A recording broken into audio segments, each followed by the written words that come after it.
Hello there folks, my name is Spooks and welcome back to another episode of Box Office Chat. This is the show where we break down the top 5 domestic box office results, see where each movie landed, and see how well each movie did. So let's get started. Number 5 was The Machine, opening with 5 million domestically this weekend, and including the Memorial Day numbers, that adds to a domestic total of 6 million, and that total stays the same worldwide as the international numbers didn't really affect the total. So last week, I had my doubts about The Machine cracking the top 5. I was for sure that between the two movies about comedians doing something with their dad coming out this weekend, I thought About My Father would be the one to come on top, given the much more prevalent marketing that I saw for it. But no, it was the complete opposite, actually, which I will admit defeat on. I was wrong. Apparently, the marketing was a bit better than I expected, and apparently the fan base for Bert Kreischer is a lot bigger than Sebastian Maniscalco, I suppose.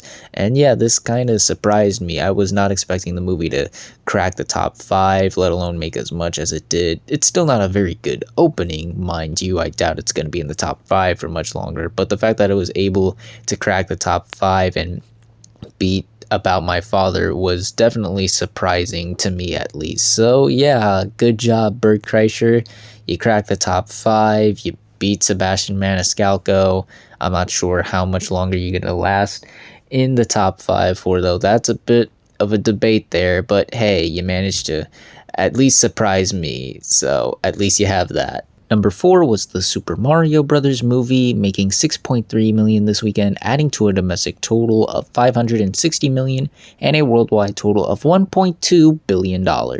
Yet another solid weekend for the film, and actually held pretty well despite, the next family film hitting theaters this weekend. More on that later. I wasn't expecting it to plummet or anything, but I was expecting a bit of a bigger hit than it had, but it only dropped like roughly around 37%, which is a very modest hold, again, given the competition, and it puts its worldwide total just, I kid you not, $10 million behind the entire worldwide total of the first Frozen film. I think by next weekend it will be able to surpass that film's worldwide total to become the second biggest animated film of all time worldwide.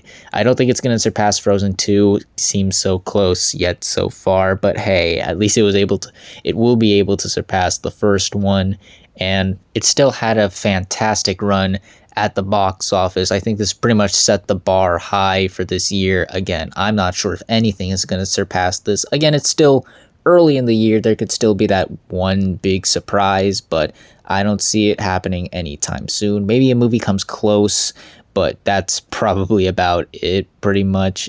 Like I said before, the fact that this was able to surpass Incredibles 2 is outstanding, but now it's going to surpass Frozen. That is astonishing. So yeah, overall, a fantastic run for this movie. And even though this may be one of, if not the last time we see it in the top 5, given the number of movies coming out on the horizon for this summer, especially this weekend, it's facing off, again, more stiff competition. It's still, once again, impressive, outstanding run at the box office. You cannot complain about these numbers, folks. It set a huge bar for illumination, video game movies, and animation this year so far. So yeah, great, outstanding run for the Super Mario Brothers movie. I have nothing more else to add here, just fantastic. Number 3 was, funny enough, Guardians of the Galaxy Volume 3, making 20 million this weekend, adding to a domestic total of 305 million and a worldwide total of $737 million. Another very solid weekend for this film. I thought, like Super Mario Brothers movie, it would get a little bit hurt by the other Disney movie hitting theaters this weekend, but I guess not. Word of mouth is still helping this movie out by a ton. It was able to surpass the $300 million milestone domestically, becoming the second film of this year to do so, and it's pushing its both worldwide and domestic totals closer to that of the first Guardians of the Galaxy, and I think it has enough in the tank to surpass that film's worldwide and domestic totals. Don't think it's gonna get to the second one's worldwide and domestic totals. That film just had a lot more. It was a different time, it just had a lot more hype, and the opening was bigger.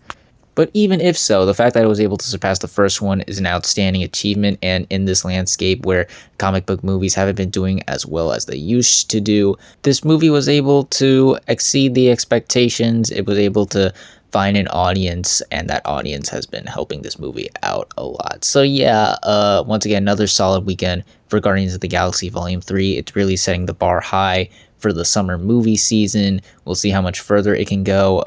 There are some big movies on the horizon, specifically a pretty big comic book movie, which we'll get to when we need to get to. But as for right now, very big movie right now, very successful, much needed win for the MCU. Number 2 was Fast X, making $23 million this weekend, adding to a domestic total of $113 million and a worldwide total of $515 million. So on the domestic side of things are not looking too good for this film. The film had a pretty steep drop this weekend, falling 66% in its second weekend. That is just not a good hold. That is not what you want to see for your film, especially not only on Memorial Day weekend, where you probably would have seen you would have wanted like a bigger boost given it was the holiday weekend, but also the movie again is ridiculously expensive, costing $340 million. This is not looking too good on the domestic side of things. Worldwide, however, this movie is killing it. International audiences cannot get enough of this movie. So like I said last weekend, I think that you're going to see a pretty big divide between audiences on the domestic side of things and international side of things. And I think given those really solid international numbers, if this movie wants any chance of somewhat success, it is from the international audiences. It is helping this movie out tenfold. It was able to surpass the $500 million milestone worldwide, which is better than nothing, to say the least. So again, if anything can help this movie, it is the international audiences. We'll see how much further this movie has left in the tank in regards to them, because right now domestically it's not looking too good. It's probably going to be a top 10 summer film, but it's probably not going to reach the heights of the past other Fast and Furious films, like Furious 7, Fate of the Furious, Fast 5, you name it. This is looking like a pretty big disappointment domestically, but internationally things are looking pretty good for this movie. Don't think it'll be able to be the success that this movie needs to given that budget, but I do think this is definitely better than nothing, to say the least. I think they're very grateful for these international numbers. And finally, let's end the video off with the number 1 movie of the weekend, which was The Little Mermaid, opening with $95 million this weekend domestically, and including the Memorial Day numbers, that adds to a domestic total of $117 million and a worldwide total of $185 million.